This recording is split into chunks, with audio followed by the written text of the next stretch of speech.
Please do subscribe to Prajabheri News Channel.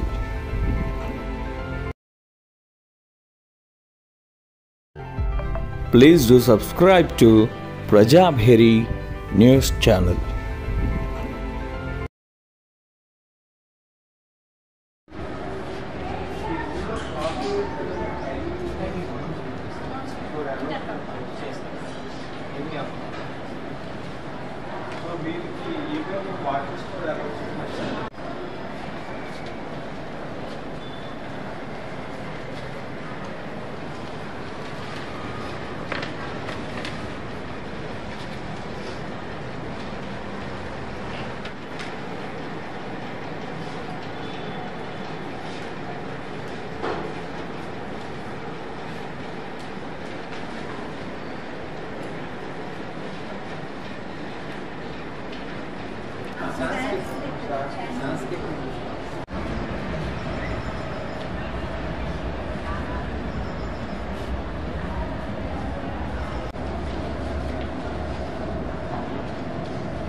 Media మిత్రులందరికీ నమస్కారం. గత 14 నెలల క్రితము ఏర్పడ్డ కాంగ్రెస్ ప్రభుత్వము ముఖ్యమంత్రి రేవంత్ రెడ్డి గారి ఆధ్వర్యంలో ఈ కాంగ్రెస్ ప్రభుత్వము 6 గ్యారంటీలు, డిక్లరేషన్లు, 420 హామీలు ఇచ్చి ఏ ఒక్కటి అమలు పరచక కేవలము సంవత్సరం ఒకటే చెప్పుకుంటా ఉన్నాం. ఏంటిదంటే మహిళా మనులకు ఉచిత బస్సు తప్ప ఏ ఒక్క స్కీమ్ కూడా పూర్తిగా అమలు కాలేదు. రేవంత్ రెడ్డి గారు డైవర్స్ పాలిటిక్స్ లో మహా మేధావి.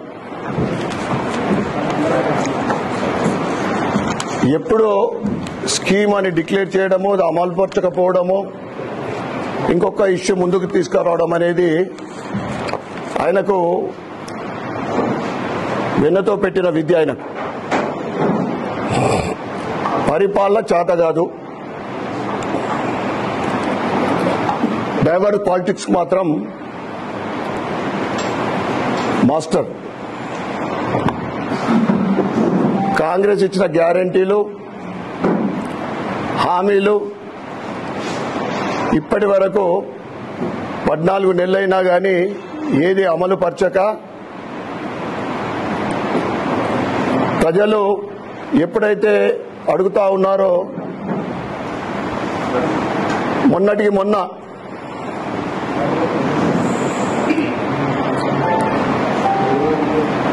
ఈ ఇందిరమ్మ ఇండ్లని, రేషన్ కార్డులు ముందు సంక్రాంతి అని చెప్పి, ఆ తర్వాత 26 జనవరి తెల్లారి నుంచి మొదలు పెట్టమని చెప్పి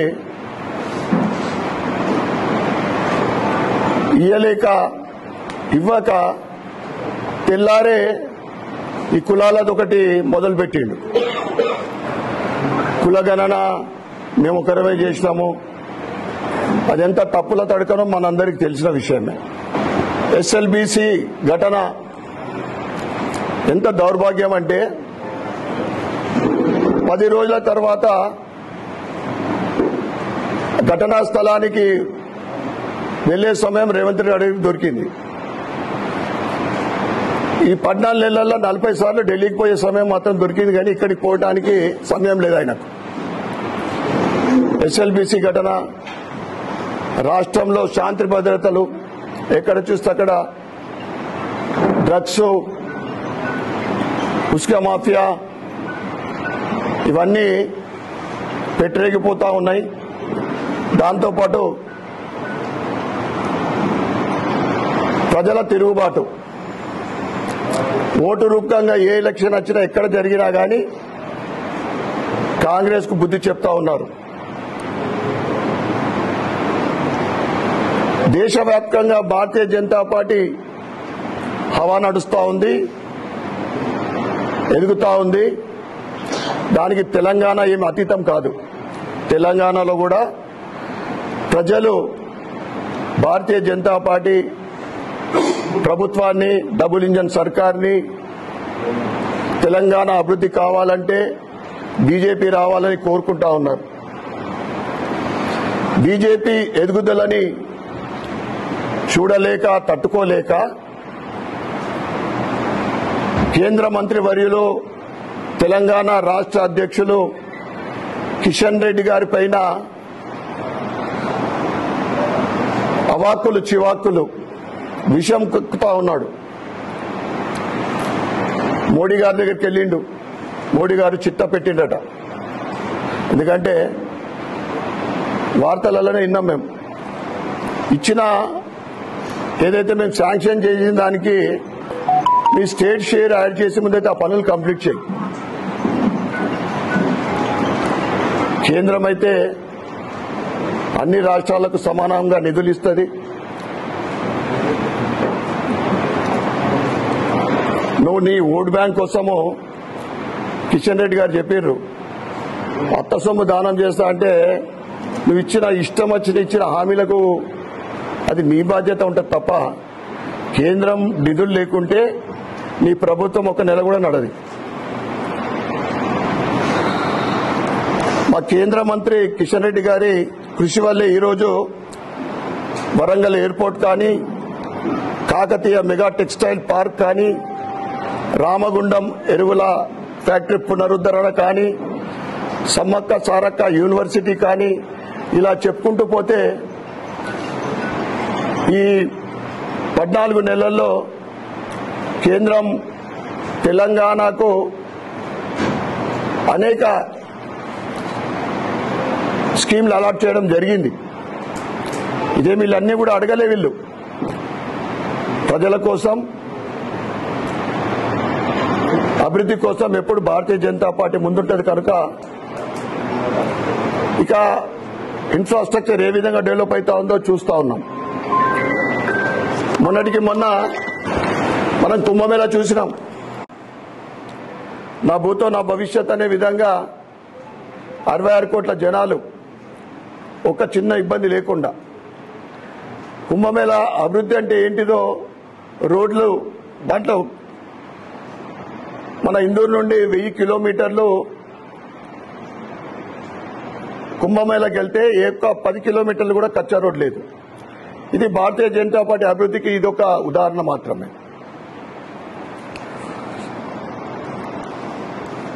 ఇక కిషన్ రెడ్డి గారి నేతృత్వంలో తెలంగాణ 14 నెలల క్రితము ఆయన నేతృత్వంలోనే 8 మంది ఎమ్మెల్యేలను గెలవడం జరిగింది. ఆ తర్వాత 8 మంది ఎంపీలు గెలవడం జరిగింది. 2 ఎమ్మెల్సీలు గెలవడం జరిగింది. 3వ ఎమ్మెల్సీ గెలవడానికి ముందు వరుసలో ఉన్నాడు. ఇది కిషన్ రెడ్డి గారి పనితనానికి నిదర్శనం. బీజేపీ ఎదుగుదల తట్టుకోలేకపోతున్నాం. ఒక సర్వే ప్రకారము ఈరోజు తెలంగాణలో 41% భారతీయ జనతా పార్టీకి ప్రజలు మద్దతు ఇస్తా ఉన్నారు. నీ ఇంటెలిజెన్స్ రిపోర్ట్స్, నీ సర్వేలన్నీ, నువ్వు చేపిస్తున్న సర్వేలలో కూడా భారతీయ జనతా పార్టీకి ప్రజలు మద్దతు ఉన్నారని తట్టుకోలేక ఒక ముఖ్యమంత్రిగా మాట్లాడకుండా దిగజారుడు మాటలు మాట్లాడుతూ ఉన్నాను. కిషన్ రెడ్డి గారు సవాల్ ఇచ్చారు, నేను దేనికి అడ్డుకున్న ప్రాజెక్టులకు నిరూపించమని చెప్పారు. ఇవన్నీ కూడా డైవర్ట్స్ పాలిటిక్సే.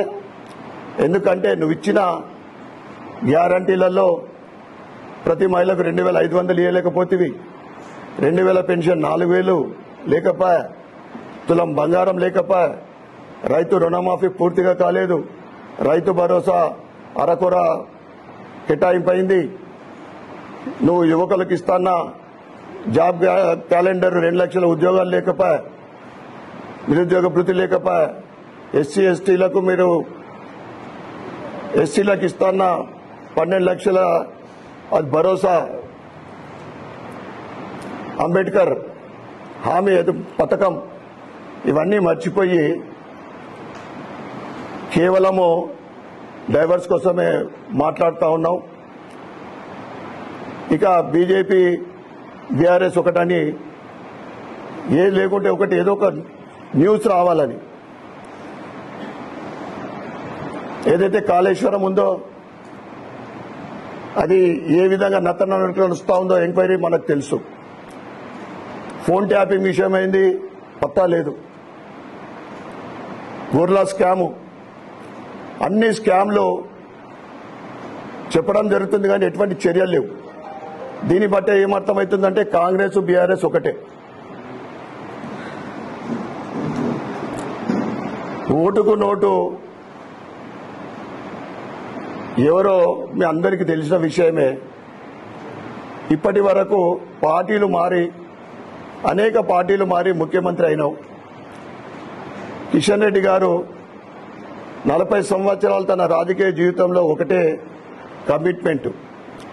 కేంద్రంలో 2 ఎంపీలున్నా కానీ, అధికారం లేకున్నా కానీ ఒక కమిట్మెంట్ తోటి పనిచేస్తూ కార్యకర్తలు అంటే భారతీయ జనతా పార్టీ కార్యకర్తలు.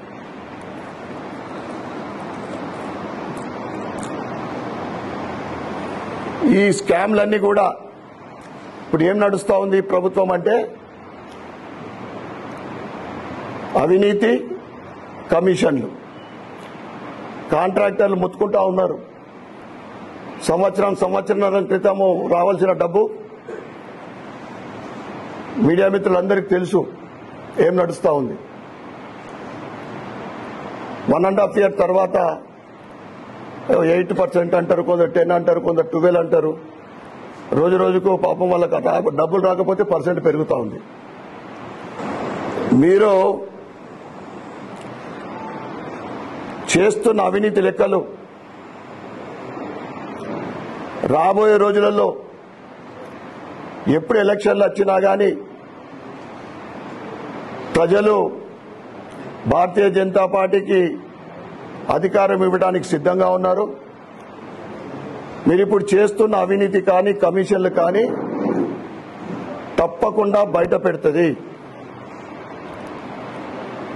ఇక నిజాం వారసులైన ఈ కాంగ్రెస్ వాళ్లకు, ముఖ్యంగా రేవంత్ రెడ్డి ఎన్నికల్లో ఓట్ల కోసము ఎక్కడికి పోయినా హిందూ దేవతలపైనే ఒట్టు పెట్టుకున్నాడు. ఇంకోరు వేరే దేవతలు పెడితే పాట వాయిస్తారు, ఊరుకుంటారా? హిందువులు సౌమ్యులు అనుకొని ఇష్టం వచ్చినట్లు నువ్వు అమ్మవార్ల సాక్షిగా నువ్వు 5 డిక్లరేషన్లు, ఆర్మూర్లో కూడా సిద్ధులగుట్ట మీద కూడా నువ్వు ఒట్టు పెట్టుకొని అవన్నీ కూడా అమ్మవార్ల మీద నువ్వు పెట్టుకున్న ఓటు తప్పకుండా ఓటు దానికి రిటర్న్ గిఫ్ట్ నీకు వస్తుంది, లభిస్తుంది. ఆయన మాటల్ని బట్టి చూస్తే మరి ఆయన పదవి ఉంటుందా, ఊడుతుందా? జమైతే ఇస్లామిక్ నిషేధిత సంస్థ ఉత్సవాలకు కోట్ల రూపాయలు ప్రభుత్వ సొమ్ము ఇస్తున్నావు నిషేధిత సంస్థకు. ఎవడబ సొమ్ము అది? నీ అయ్యే సొమ్ము అది. రంజాన్ ఉందని పరీక్షల సమయాన్ని మారుస్తున్నావు. పిల్లలకు ఎంత ఇబ్బంది పెడతా ఉన్నావు. అసలు నువ్వు తెలంగాణకు ముఖ్యమంత్రివా, ఓల్డ్ సిటీకి ముఖ్యమంత్రివా? ఉద్యోగస్తులకు ఈ రంజాన్ సమయంలో గంట బిఫోర్ ఏదో టైమింగ్ మారుస్తున్నావు. 80% ఉన్న యావత్ హిందూ సమాజం జరుపుకునే పండుగలకు ఎటువంటి మినహాయింపులు కానీ ఎటువంటి బెనిఫిట్స్ లేవు. మొన్నటికి మొన్న మనం చూసినాం, యావత్ హిందూ సమాజం జరుపుకునే పెద్ద పండుగ మహాశివరాత్రి ఉపవాస దీక్షలు చేసి భక్తి శ్రద్ధలతో పూజించే ఆ పండుగలో మహాశివరాత్రి మరుసటి రోజు ఎటువంటి ఆప్షనల్ హాలిడే ఇవ్వలేదంటే మరి నువ్వు ఎవరి కోసం పనిచేస్తున్నావు, ఎందుకోసం పనిచేస్తున్నావు తెలుసుకోవాల్సిన అవసరం ఎంతైనా ఉంది.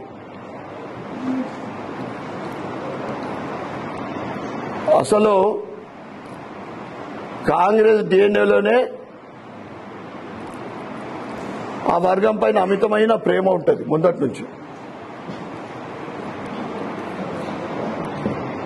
రేవంత్ రెడ్డి గారు,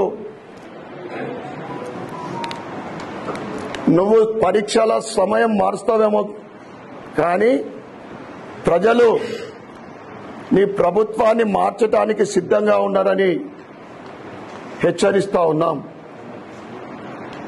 నీ విపరీత ధోరణి, ఒక వర్గం పైన ప్రేమ అభిమానం, భారతీయ జనతా పార్టీ ఎదుగుదలని చూడలేక నువ్వు విషం కెక్కుతా ఉన్నావు.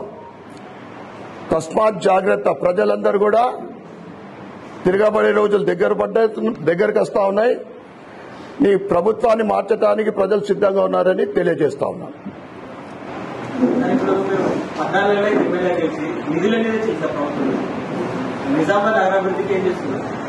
చెప్పుకుంటే సిగ్గిపోతుంది.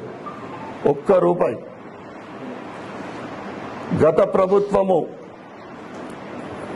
అంటే బీఆర్ఎస్ గురించి గొప్పగానే కాదు, శాంక్షన్ అయిన 350 కోట్లు ఉమ్మడి నిజామాబాద్ జిల్లాలో స్పెషల్ ఫండ్ శాంక్షన్ అయింది ఉండే.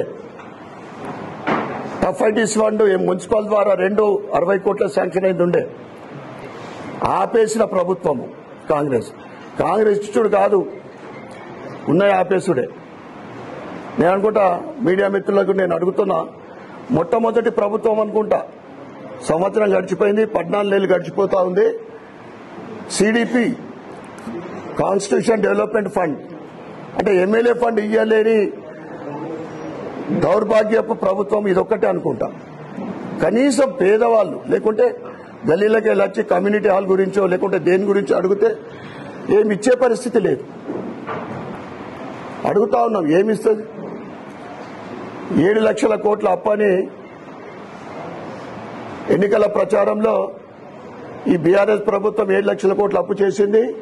మా ప్రభుత్వం వస్తే 1 రూపాయి అప్పు లేకుండా మేము అప్పులు తీర్చడానికి ప్రయత్నిస్తామని చెప్పి 1 సంవత్సర కాలం పూర్తి కాలం చేసుకున్న ఆ కాంగ్రెస్ 1,30,000 కోట్ల కొత్త అప్పు చేసింది.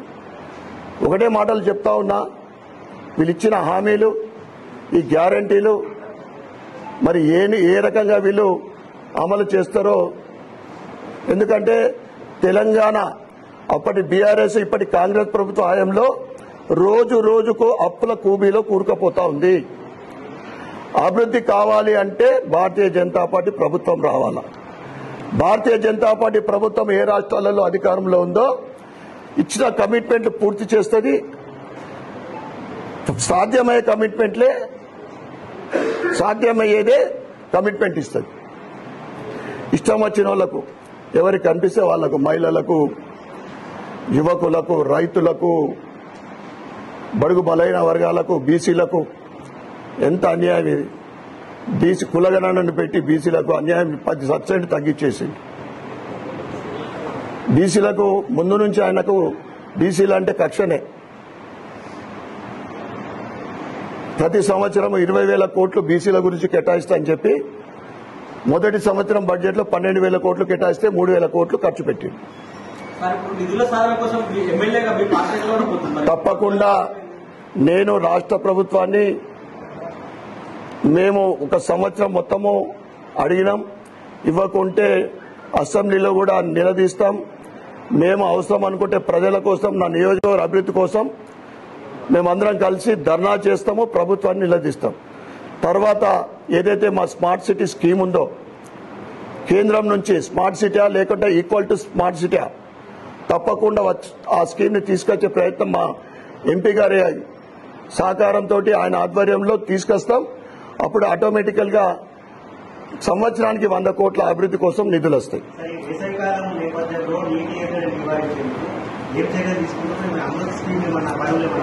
నీటి సమస్య మేజర్ గా లేదు ఇక్కడ. ఎందుకంటే మనకు అలీసాగర్ దాన్ని ఏమంటాం, అదొక మనకు బ్లెస్సింగ్.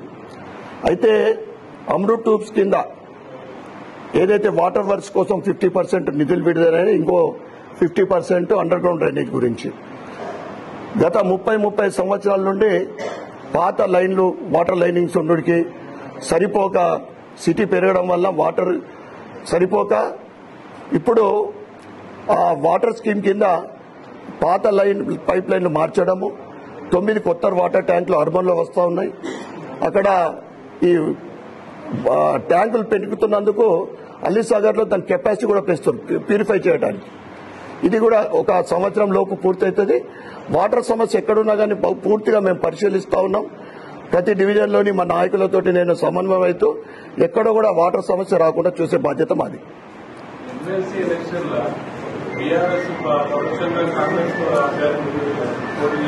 ఇప్పుడే చెప్పినా కదా, కాంగ్రెస్ బీఆర్ఎస్ ఒకటే.